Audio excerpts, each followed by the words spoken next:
When I applied for entry-level jobs, I got told, oh, you are overqualified for this job, you will not stay with us. I need to and I want to learn the Canadian job market, the Canadian accounting. I want to start my career from an entry-level position.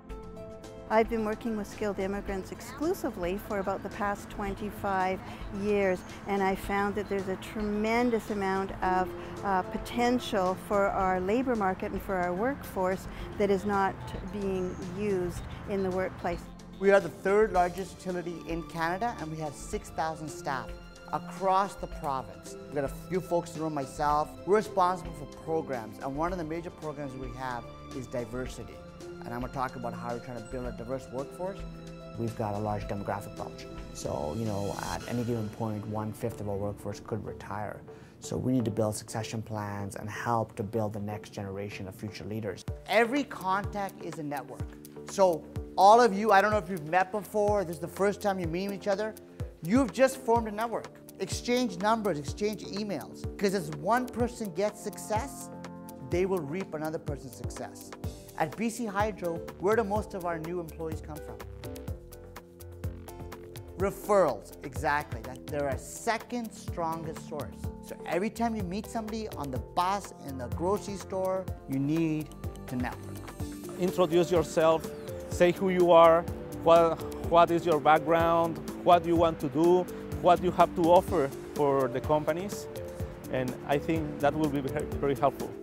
The prime issues from my perspective are really on both sides, and that's the purpose of this whole exercise, is to get some dialogue going both ways. I think there are challenges for employers, and I think there are also challenges from the job seekers, the immigrant job seekers perspective, and the more dialogue we have around that, the better our opportunities are for coming to some solutions on those.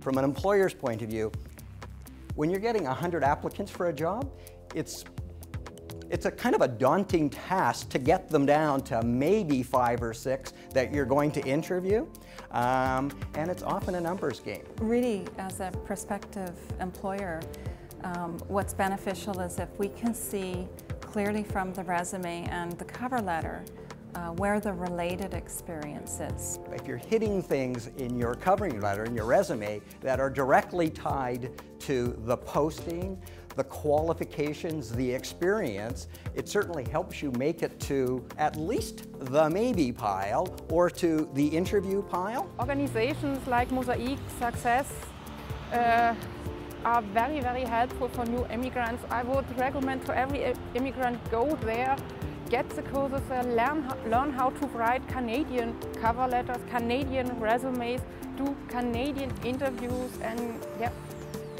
get the skills there to get out into the job market there. We need to put a foot in the door, but that's the most difficult thing to do. So for me to come here to Canada, well, to be here in Canada and try to get a job, it has been by far the most difficult thing I have to face in my professional life. There is a payoff for you in perseverance, and that is these organizations are looking for lifetime career people.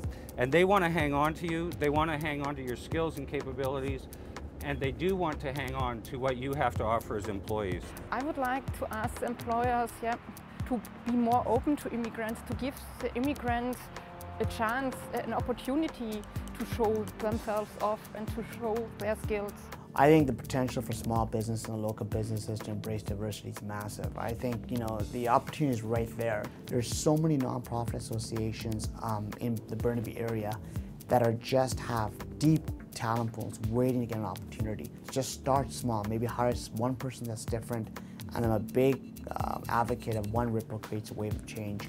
And again, if you have a staff complement of 15 people, you hire 3 people that are different, you've just changed the ratio of your whole company.